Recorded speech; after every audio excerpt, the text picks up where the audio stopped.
नमस्कार, मी जान्हवी जाधव एका नवीन व्हिडिओसोबत तुमच्या सगळ्यांचं खूप सारं स्वागत करते. तर आज आपण व्हिडिओमधून पाहणार आहोत, हरतालिका व्रत करतायत तर लक्षात ठेवा हे नियम, पूजा होईल सफल.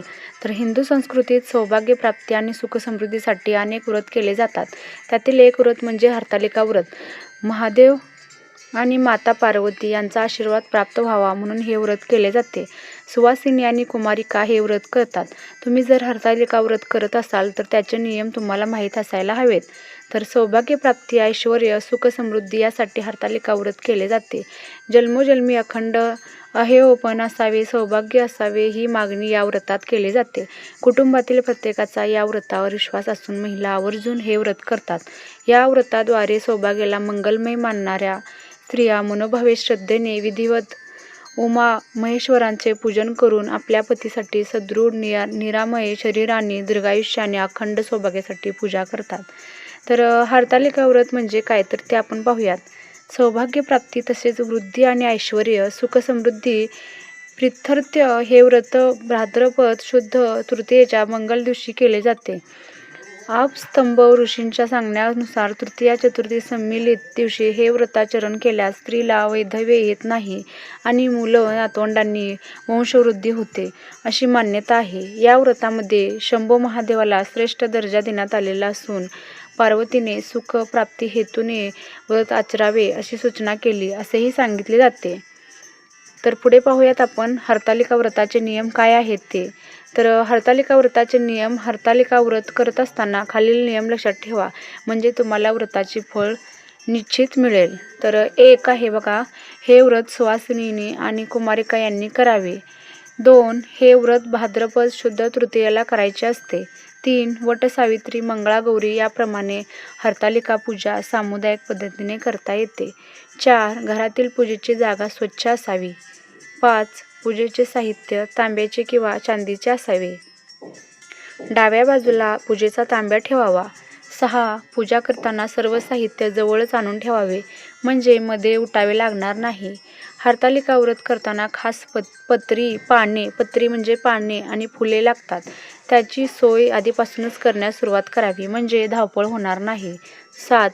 प्राणप्रतिष्ठेनंतर विसर्जनपूर्व उत्तर पूजा होईपर्यंत मूर्ती हलवू नये. मूर्ती मातीच्या असल्यामुळे पूजेचे उपचार हळूवारपणे करावे. मूर्तीवर फुले उडवू नये, हलकेच फुले वाहावीत. देवीवर पाणी फुलांनी शिंपडावे. 8. देवाला अनामिकेने गंध लावावे. कुंकू, अक्षता, उजव्या हाताची अनामिका, मधले बोट व अंगठा यांच्या चिमटेने वाहाव्यात. 9. विड्याची पाने, उतानी व देठ देवीकडे करून देवीसमोर ठेवावीत. वर सुपारी ठेवावी. 10. शेंडी देवीकडे करून नारळ ठेवावा. 11. देवीच्या उजव्या बाजूला घंटा, डाव्या बाजूला समई आणि तुपाचा दिवा निरांजन उजव्या बाजूला ठेवावा. उदबत्ती निरांजनाजवळ ठेवावी. पूजेला प्रारंभ करताना समई प्रज्वलित करावी. निरांजन पेटवावे. देवीच्या मूर्तीवर प्रकाश पडेल अशा पद्धतीने उदबत्ती, निरांजन, कापूरारती ओवाळावी. डाव्या हाताने घंटानाद करावा. तर 12. श्री हरतालिका व्रत कथा वाचावी, त्याचा इतरांनाही लाभ घेऊ द्यावा. 13. आरती म्हणावी, त्यानंतर देवीला महानैवेद्य दाखवावा. पूजा करणाऱ्या महिलेने संपूर्ण दिवस उपवास करावा. शक्य असल्यास पाणीसुद्धा पिऊ नये. रात्री जागरण करावे. तर 14. पूजेनंतर माता पार्वतीच्या नावाने एका सुवासिनीची खणा नारळाने ओटी भरावी. 15. दुसऱ्या दिवशी सकाळी उत्तर पूजा होईपर्यंत समई पेटलेली असावी. 16. उत्तर पूजेनंतर हरतालिकेच्या मूर्ती, देवीवर वाहिलेली फुले, पत्री, समुद्र, नदी, तळे किंवा वाहत्या स्वच्छ पाण्याचं विसर्जन कराव्यात. तर पुढे पाहूयात आपण. तर दुसऱ्या दिवशी सकाळी उत्तर पूजा करून व्रताचे पारणे करावे. हे व्रत अत्यंत प्रभावी असून शुभकारक, सौभाग्य रक्षण आणि सौभाग्य संवर्धन करणारे आहे.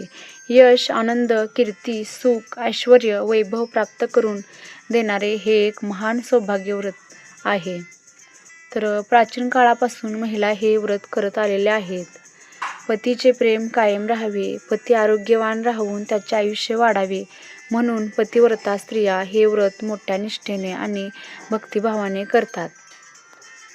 तर हा असा आपला आजचा व्हिडिओ होता. तर हरतालिका व्रताचे नियम काय आहेत तर तुम्हाला व्हिडिओमधून मी समजावून सांगितले आहे. तर व्हिडिओ स्किप न करता सगळ्यांनी पहा, म्हणजे त्यातील माहिती तुम्हाला भेटेल. आणि तुम्हाला कशा प्रकारचे व्हिडिओ पाहायला आवडतील हे मला नक्की कॉमेंट करून सांगा. आपल्या चॅनलला नक्की सबस्क्राईब करा, ज्याचं नाव आहे जान्हवी जाधव. तर चला भेटूया पुन्हा अशाच एका नवीन